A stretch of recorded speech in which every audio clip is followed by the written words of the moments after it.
हम सभी ने हमेशा से कई प्रकार की कहानियाँ सुनी हैं, जैसे कि पैरानॉर्मल एक्टिविटी को लेकर, भूत पिशाच को लेकर। परंतु कुछ कहानियाँ हमें सुना दी जाती हैं तो कुछ कहानियों को छुपा दिया जाता है। वहीं इस वीडियो के अंदर मैं आप सभी को एक ऐसी ही सच्ची घटना के बारे में बताने वाला हूँ। तो बढ़ते हैं आगे, लेकिन उससे पहले अगर आपको वीडियो अच्छा लगता है तो लाइक करें, चैनल को सब्सक्राइब करें और बेल आइकन को हिट करें। यह मैं दावा कर सकता हूँ कि इस कहानी को सुनकर आपको खौफ का असल मंजर महसूस होगा।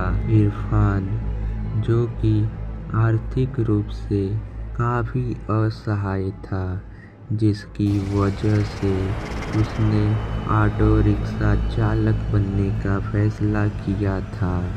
वह अपने काम में पूरी तरह से अवगत था, परंतु एक हादसे ने इरफान की ज़िंदगी ख़त्म करके रख दी।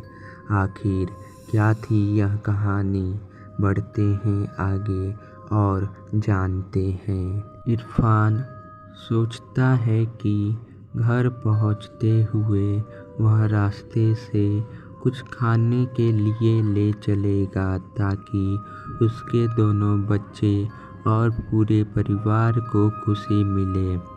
इरफान अपने परिवार से बेहद प्रेम करता है।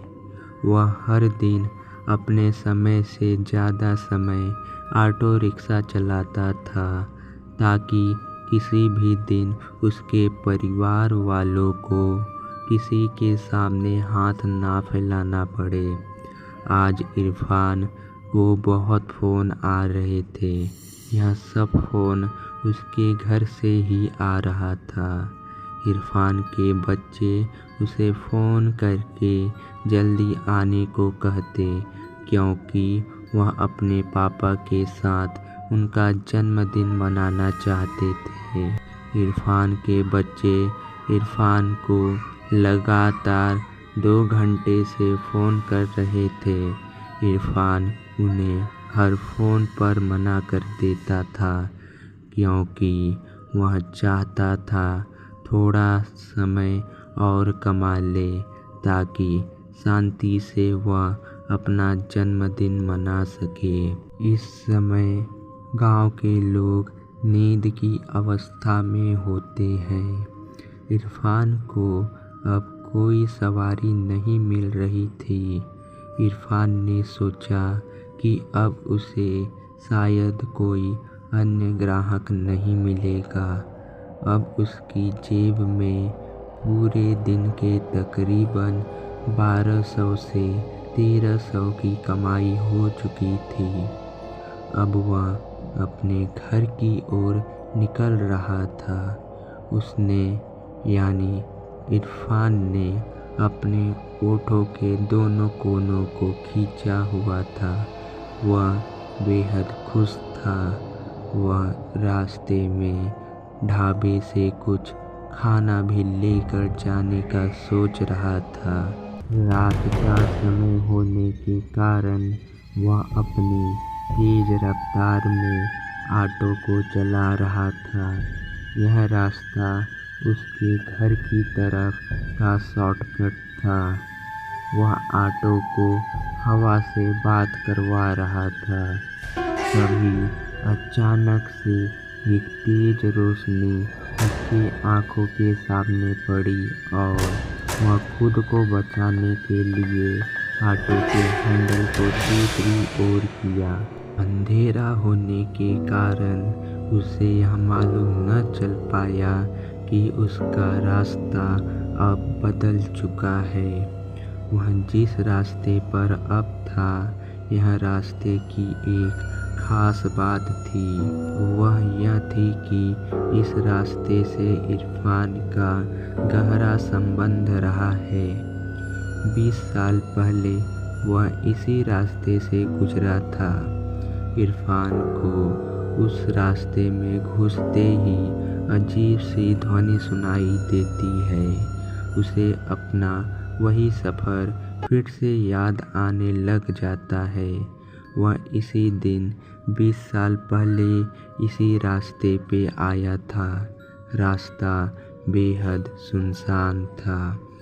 वह आगे जल्दी बढ़ रहा था, तभी अचानक से उसके ऑटो रिक्शा के सामने एक लड़की आ गई। लड़की की शक्ल देखकर इरफान बेहद घबरा गया। इरफान की आंखें तो बंद हो गई थी। उसने आंखों को रगड़ा और फिर से आगे की ओर देखा, परंतु इस बार वह लड़की नहीं थी। उसी समय इरफान के कंधे पर उसी लड़की का हाथ आता है। वह सर्द हवा में भी पसीने से भीग जाता है। वह लड़की उसे बोलती है, भैया आगे की तरफ चलोगे? इरफान डरते हुए जवाब में कहता है, नहीं। वह कहती है कि मुझे अपने घर की ओर जाना है, प्लीज़ मुझे छोड़ दो। इरफान डरते हुए उसे बैठा लेता है। वह अपना फ़ोन निकाल कर घर फ़ोन लगाने की कोशिश करता है, परंतु उसके फ़ोन में नेटवर्क नहीं आ रहा था। लड़की उसे कहती है, यहाँ फ़ोन नहीं चलता। इरफान इस समय हद से ज़्यादा घबरा जाता है जब उसे मालूम पड़ता है कि जो लड़की उसकी ऑटो में बैठी होती है, उसका तस्वीर उसके आगे बने शीशे पर नहीं दिख रही होती। इरफान लड़की को देखने के लिए पीछे मुड़ता है। उसका ऑटो से ध्यान भटक जाता है और उसका ऑटो एक विशाल पेड़ से टकरा जाता है। इसमें इरफान की तुरंत ही मौत हो जाती है। ऐसा कहा जाता है कि उस रास्ते पे एक भूतनी की आत्मा आज भी भटकती है और वहाँ पे वह लिफ्ट मांगती है। जो उसे लिफ्ट देता है उसे उसी वक्त वह मार देती है। अगर आपको वीडियो अच्छा लगा है तो लाइक करें, चैनल पे नए हो तो चैनल को सब्सक्राइब करें और बेल आइकन को हिट करें ऐसे ही हॉरर स्टोरी सुनने के लिए।